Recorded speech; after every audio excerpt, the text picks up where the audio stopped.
Hello, good evening. Welcome to North West Tonight with Roger Johnson on this Monday evening. Thanks for your company. Our top story. Police continue to investigate a suspected arson attack in which a 4-year-old girl died in Manchester.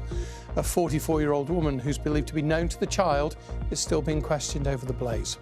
Also tonight, from asylum seekers to students and migrant workers, we'll start a new series looking at why people come to live here.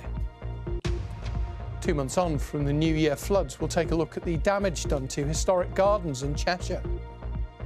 I am really devastated about it because there's so much time and effort gone into this garden, and you just think, oh, all this devastation, what are we going to do? How are we going to make this better? The Doll's House, which inspired a Beatrix Potter classic, is restored and returned to her Lake District home. And it was a gorgeous start to the week on the Isle of Man. Look at that beautiful photograph. Gorgeous scenes. How are we doing for the rest of this week? Well, high pressure not too far away. What does it mean for us? Join me at the end of the programme. I'll give you all the details.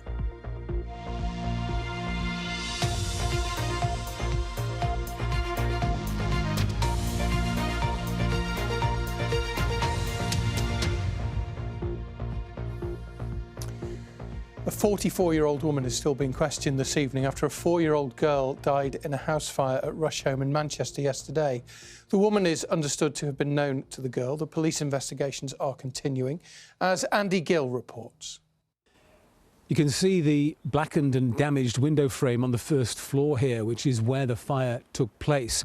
There's been an intense amount of investigation going on here today, with scenes of crime experts coming and going at the front and back of the property.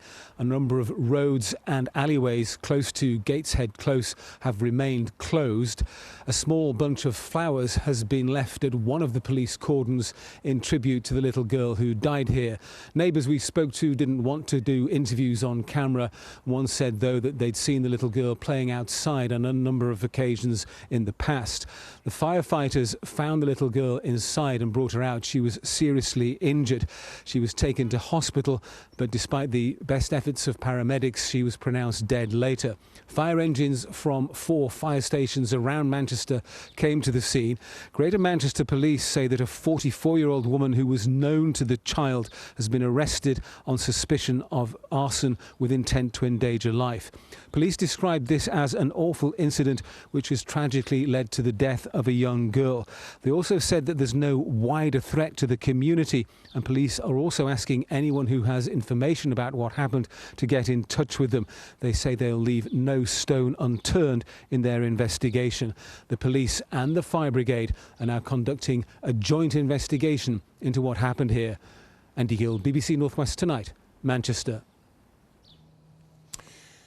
Now, when the country went to the polls last summer, immigration was a major issue, and we're going to take a detailed look at some of the issues over the next couple of weeks, why some people have concerns and why others think it's positive for our communities.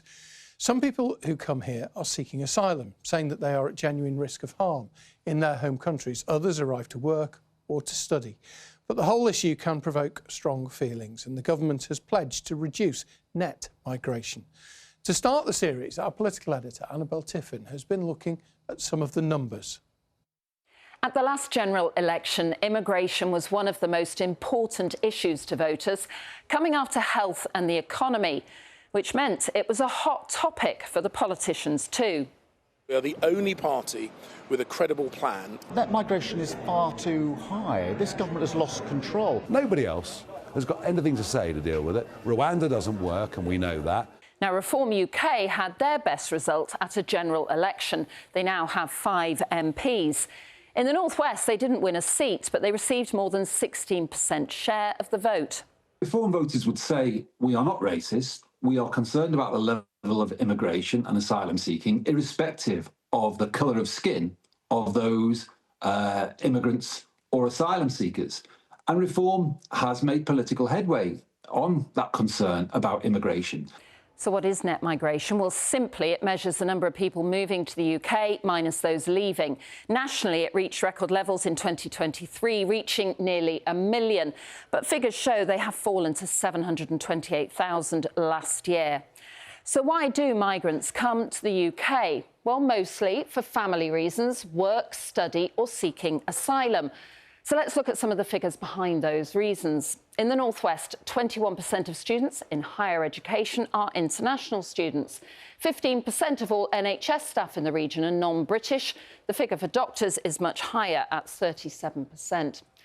There are more asylum seekers in the North West than anywhere else, more than 21,000.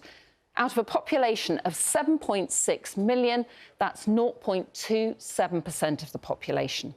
Now, an asylum seeker is someone who's applied for refugee status and is waiting for a decision. And while Liverpool and Manchester have the largest number, Holton in Cheshire stands out. It is home to 908 asylum seekers, 76 for every 10,000 people. That doesn't sound much, but it is significant because it's the highest rate in the North West. The North West has always been very open to receiving asylum seekers, while other local authorities across the UK have been less welcoming. So what is the government doing? Well, it's producing a new immigration white paper and says since July it has removed 19,000 people who had no right to be here, and decisions on asylum claims have gone up. But it will take time to make certain that we can get a grip and start making the system work again. Now, over the next couple of weeks, we're going to be speaking to people about their experiences of migration. We'll speak to NHS workers, students, asylum seekers, and look at the concerns of some communities and where it has had a positive impact. Annabelle there, starting our look at immigration and migration. We're going to talk more about it, as she said, in the days ahead. Now, another news tonight. A 24-year-old man has died after his car veered off the M62 near Rochdale late last night. It hit a bridge before catching fire.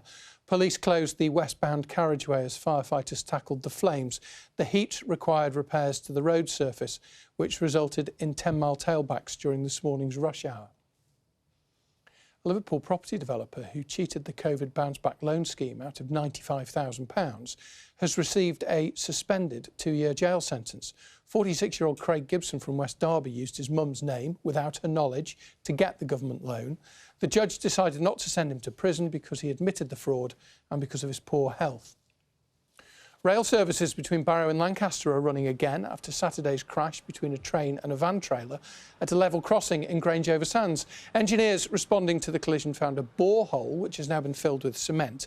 No one was injured in the crash. 2 Isle of Man ferry crossings have been cancelled for tomorrow because of low spring tides. On Saturday, the Manxman grounded in Douglas Harbour due to lower than expected tide and silt washed in by the river. Services did resume shortly afterwards, but the timing of each sailing continues now to be affected. A support hub to support armed service veterans and their families has opened in Morecambe. It will help them to adjust to civilian life and provides a dedicated space where they can get advice and meet others with similar experiences. Way over 200 veterans that we've supported since we opened in December 2020. We've now got 256 veterans or family members that we're supporting across the county. So there's a huge demand for our services. They've provided me with accommodation, with mental health support, you know, peer support from the other lads as well. Signposted me to where I need to be. They've offered me, I'm going through counselling at the minute, which is provided by Healthy Heroes. My job now is to work with veterans, helping them, telling them my story, helping them get through, certain parts of their life, because I've got that resemblance, obviously, to it all. So it's basically helping them out in that way. We wish them well with their new project in Morecambe. Now, some of the region's hotels are warning that a tourist tax could put them out of business. You might know we've reported on this a number of times over the weeks. In Greater Manchester, the mayor there, Greater Manchester's Mayor Andy Burnham, is proposing a compulsory levy on visitors staying overnight. Well, in Cumbria, the Friends of the Lake District group wants tourists to pay £1 or £2 a night extra to raise money for hard-pressed local services. But as Bob Cooper explains, the debate there is becoming heated. Scenery like this brings millions of visitors a year to the Lake District. Those tourists spend money in local businesses, but also bring problems. Things like water pollution, traffic congestion, look at all the cars around me here, and litter overflowing from rubbish bins in the height of summer. Those of us who love this place have seen these things happen. Mike's charity produced a report last year exploring different types of tourism tax that could fund solutions like bus services and footpaths. tourism businesses are saying, why come to us? They're already taxed very highly, so why can't this money come from somewhere else rather than from them? With the current state of public finances, we think it's naive to imagine that the government is going to come in with a bucket of cash to solve the kind of problems that we've got here in the height of summer from tourism. We think we need to find innovative funding models to solve it for ourselves. A small charge on overnight stays could raise several £1 million a year in the Lake District alone, according to one think tank. It would allow those costs of tourism to fall on tourists, but also for investment to improve the Lake District for generations to come. Because in too many areas, what is a hugely important national asset is being degraded because there isn't enough money to invest in preserving it for the future. Now, a tourism tax could mean paying, say, £1 a night on a stay somewhere like here, the Haweswater Hotel in the Lake District. Doesn't sound like a lot, but businesses like this say their profit margins are wafer thin, and even £1 a night would have a big impact. The hotel's owner says it would be difficult to increase the price of a room in a competitive market, so it would inevitably come out of the few pounds of profit made on an overnight stay. We would probably have to end up reducing staff, yes, because to some extent we're less affected because we're sort of middle of the income bracket. We're not at the lower end. It's really the lower end where it's a very big tax. But many hoteliers are deciding it's just not worth it. They've seen a big decline in their income and they'll close. There are strong views on either side of the tourist tax debate, but all concerned will want to protect the Lake District's vital visitor economy. Bob Cooper, BBC North West Tonight, the Lake District. Well, we're going to stay there to bring you a bit of news that's developed today, because plans for a big solar farm, which would power 6,000 homes in South Cumbria for the next 40 years, have been submitted to Westmoreland and Furness Council. The proposed clean energy project would be on a 47-acre site near Ascombe in Furness. A charity worker has run the 109 miles of the Merseyrail network. It took around 28 hours to do it. It's 33-year-old Alex Rigby, comes from Bootle, started in Chester, finished at Hunts Cross in Liverpool. And Alex raised more than £40,000 for the domestic abuse charity Centre 56. Really well done to him. Mountain rescuers in the Lake District abseiled down to save 2 sheep at the weekend. They've been stuck for weeks, the sheep, on a crag high above Ullswater. The team, which was from Patterdale, used a full rope system to reach the livestock after a farmer had asked for help. They say that rescuing animals in distress is good training. Now, it's 2 months since the New Year floods, which had such a devastating impact on some parts of the northwest. And at Quarry Bank Mill in Cheshire, the River Bollin breached its banks, causing a landslide in the gardens. Well, now extensive work is underway to assess the full extent of the damage, and there are calls for donations to help in the repair work. Our environment correspondent, Judy Hobson, has been given exclusive access to look at the damaged area. Paths swept away, railings lost, and a historic garden partially destroyed. This is just some of the damage caused by extreme heavy rain on New Year's Eve at Quarry Bank Mill. See where the railing is there? So that is our accessible route, it's our step-free route. And the whole thing's just completely given way. So you kind of can still walk, and then you get to a stage and the path's just completely gone. There's actually a beautiful ornate iron round bench there, but you can't see it anymore. It's completely buried. I was devastated. I could get emotional, I think, but yeah, I am really devastated about it because there's so much time and effort gone into this garden with staff and with volunteers as well. And this garden means so much to so many visitors. You know, this place is a complete lifeline for people. And it's beautiful, and you just think, oh, all this devastation, what are we going to do? How are we going to make this better? And this garden is historically significant. It's a real rare example of a complete garden that was from the sort of industrial picturesque age. It's a gardens where they basically make the most of the land that they lie in. So they're not trying to hide, they're not trying to, they make the most of the beautiful, dramatic landscapes that they're in. There isn't sort of many examples of that left, so it's really, really significantly important historically. The flooding has caused severe erosion to riverbanks, and several paths across the site have also been damaged. We've definitely seen an increasing number of flood and bad weather events, a high number of storm closures this winter, far more than I've ever experienced before. The damage is being monitored to make sure the area is stable, and then a plan of repairs will be drawn up. But it's likely to cost tens of thousands of pounds. It's definitely challenging. They're expensive weather events to respond to, so fundraising is really key for us. So people can go to our website and make a contribution.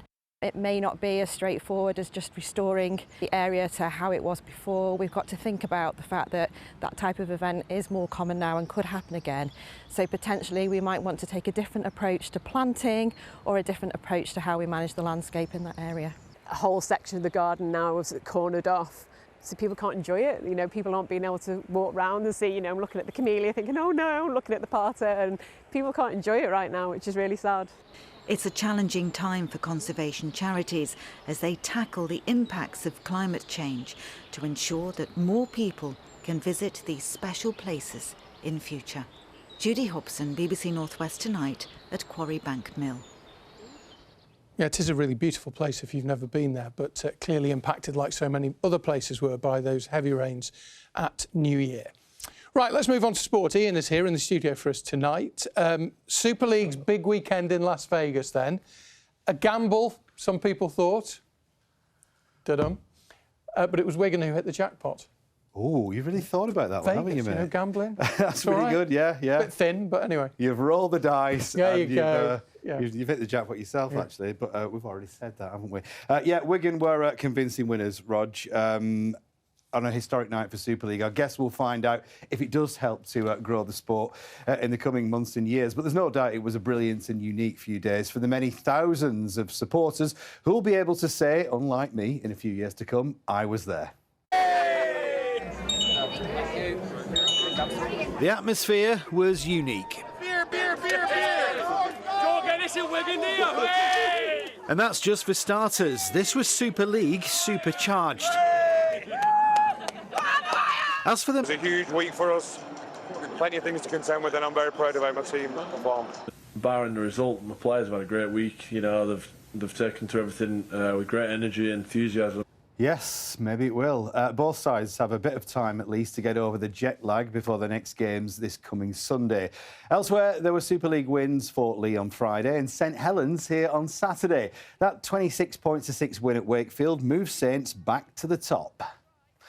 Well, Preston North End are one win away from an FA Cup semi-final at Wembley after beating Championship rivals Preston 3-0, meaning they'll host Premier League Aston Villa in round 6. Nulitin Osmaic scored after recently being accused of racially abusing Burnley's Hannibal, which he denies. Manchester City will go to Bournemouth after beating Championship side Plymouth 3-1, but holders Manchester United win out on penalties to Fulham as their nightmarish season continues. In the Championship, new Blackburn boss Valérien Ismaël had a dramatic first game. His side went behind to Norwich late on, then equalised through Andy Weimann deep into stoppage time. In League One, Stockport beat Blackpool, while this defeat for Wigan at home to Reading spelled the end for manager Sean Maloney. Ex-Preston boss Ryan Lowe is the early favourite to replace him. Meanwhile, in League Two, Crewe's playoff push continues after a 3-1 win at Chesterfield. It was a Super Sunday for North West sides in the Women's Super League. Manchester United closed the gap on leaders Chelsea to 5 points with a 2-0 win over Leicester City. There were also wins for Manchester City and Everton, while having sacked their manager last week, Liverpool won 1-0 at Crystal Palace. Luke Littler's at it again, another week and another title. This time it's the UK Open for the Warrington World Champion. He beat James Wade, himself a 3-time winner, 11-2 in the final in Minehead. He just gets better and better, doesn't he? From Littler to some of his YouTuber mates, here's one of them, my friend Aaron Hunt there. You might remember on Friday, we were at financially stricken non-league club Daisy-Hill from Bolton, recently taken over by the online personality Aaron, who got the job because of his skills on a football management game. After we went live, hundreds more people turned up to see their match against Atherton LR, with millions watching footage posted online by some huge social media stars, including these men. The football pyramid is on shaky ground, and people like Aaron are going to save it. So that's why I've come over from Sheffield. I've had Pennines, good drive. What kind of workouts would you show them in terms of warming up? We do a little shuffle and squat. A little shuffle and squat. Your mate's taking over this club essentially. Yeah. When he told me, I was absolutely dying with laughter. I was like, how has this happened? About 50 people normally turn up and there's about 600 here. So he's working wonders already, so he's going really well. That is excellent, isn't it? And that has saved the club all that revenue. Really? 134 years old, I think they are. And all those YouTubers, streamers, content creators, they are very much the future, Roger. I've never felt so relevant. So that game was seen by, could have been millions. Yeah, millions, because they're filming each other, filming the game, filming themselves, filming you, filming them, and everybody's doing it. And it's going out across multi-platforms. I'm telling you, millions of people saw that game the other night. It'll never catch on. Ian, thank you. Stay there. Before Kay joins us for the weather, we're just going to talk about a doll's house and its contents, which were once owned by Beatrix Potter, which have now gone back on display in the Lake District after being restored. The tiny little furniture and the illustrations inspired her book, The Tale of Two Bad Mice, as Phil Cunliffe has been finding out.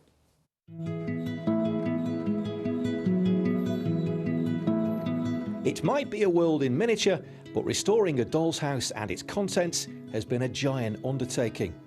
From brushing up the paintwork to cleaning each of the 73 objects, repairing textiles, wallpaper and glass, it's taken a team of restorers 300 hours. And here it is, back at Hilltop, the author's Lakeland retreat near Hawkshead, taking pride of place among the Beatrix Potter collection. So the doll's house was always a really, really popular object within the house, and people were really interested in it as part of their visit to Hilltop. But the room that it was in was quite tiny, it wasn't lit very well, so people did sometimes struggle to engage with it, whereas now it's in this bigger room with a beautiful state-of-the-art case with state-of-the-art lighting, and it's a bit more interactive and people can see it and it can be enjoyed to its fullest. It looks quite remarkable what they've done. It's beautiful. The restoration that's been carried out on it. I'm still hunting around for all the mice that I can't find anywhere, but never mind. I'll give up on that one, I think. But yeah, it's just how lovely and original it is. I think that's the thing that got me. Anyone who knows their Beatrix Potter will know that dolls and mice feature in one of her best-loved children's books, The Tale of Two Bad Mice, published in 1904. There's two dolls called Lucinda and Jane, and they live in a very lovely fancy doll's house, and they decide to go out for the day, and then two mice, Tom Thumb and Hunker Munker, break into the house and chaos ensues basically. The Tale of Two Bad Mice was always special to the author because it was partly inspired by the miniature objects. These were gifted to her by Norman Warne, a publisher, and someone that she would fall in love with. So the ham and the oranges and pears that you can see in the house now, so he bought those for her and then she was able to sketch them and put them in the tale. So unfortunately, just a month after they got engaged, he sadly passed away. So I think that probably added another layer of emotion into this story. Other items on display alongside the doll's house include a never-before-seen letter sent to an American fan. It's wonderful. It's one of the Beatrix Potter books I didn't really know at all. It's just nice to see the illustrations and the story and the multiple layers to it as well. Always loved doll's houses when we were children, and that was just amazing. It's so beautiful, really well preserved as well. Yeah, gorgeous. Phil Cunliffe, BBC North West Tonight in the Lake District.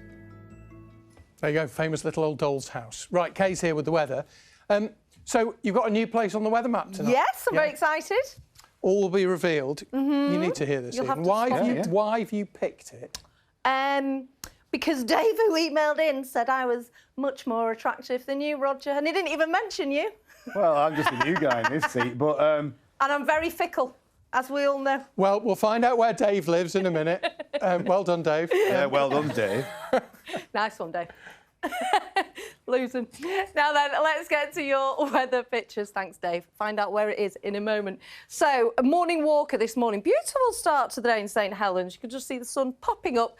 We did see some glimmers of blue skies, especially further south today. Thank you to Henry. Thanks for sending your photographs in. If you'd like to send yours, you can join me on socials or become a BBC Weather Watcher and let me know what it's like in your part of the world. So this week, what are we looking at? Well, A fair amount of dry weather, a bit breezy, especially further north, the Isle of Man, Cumbria, and it's here where we will see more in the way of cloudier skies, some mist and hill fog, particularly for the Fells and the Pennines. Sunnier skies in the south. By the mid to end week, it is going to turn much milder. So what is going on? Well, we've got high pressure across more southern parts. We've got a fairly fast-moving jet stream to the north, and that's trying to throw fronts our way, but really it's just going to increase wind speeds and cloud amounts. That's why the best of the weather will be across more southern parts of our patch. Now, as we go through this evening, if you are heading out, actually most of us will be dry. A fairly light breeze away from more northern parts and coastal parts, with temperatures under clearer skies, like Chester and Buxton dropping down to just below freezing, a touch of frost elsewhere. I mean, for the Isle of Man, a relatively mild start, 7 degrees waking up tomorrow morning. There will be mist and fog, and particularly Transpennine routes and for the Fells, that will lift and clear. And then we should have a predominantly dry day and bright with some decent spells of sunshine. Temperatures getting to, well, give or take 12 degrees. That's 54 in Fahrenheit, but a fairly blustery breeze. Through Wednesday and into Thursday, we start to draw up more of a southerly airflow, so that's going to allow temperatures to increase. And we are looking at some decent spells of sunshine, apart from on Friday. We start the day Wednesday cloudy, a little bit damp potentially for the Isle of Man and Cumbria, but all parts brighten up. Good spells of sunshine through the day, and it should feel warmer, actually, on Wednesday. We could well get 13 or 14 degrees. The winds will be ever so slightly lighter. And at this stage, Thursday looks beautiful. Lengthy spells of sunshine. Temperatures around 15 degrees. Not bad at all. Well done, Dave, at Wisterston, near See, Crewe. I waited for Roger to say it, because I can't say it, Did you not Dave. say it? Wisterston. We like winners. Like Dave. We do. Just before we go, billions of people around the world last night watched the Oscars on telly, of course, and for a set designer from Liverpool, it was a night that he certainly will never forget. Yeah, Lee Sandals, who went to a Gattaca Comprehensive School, was part of the team which won Best Production Design for the film Wicked, which starred singer/actress Ariana Grande. They'd already won a BAFTA, and Lee's mum told Radio Merseyside he loves this job and she's very proud of him. Well done, Audrey. That's it. Thank you for watching. Have a great evening. Take care. Bye.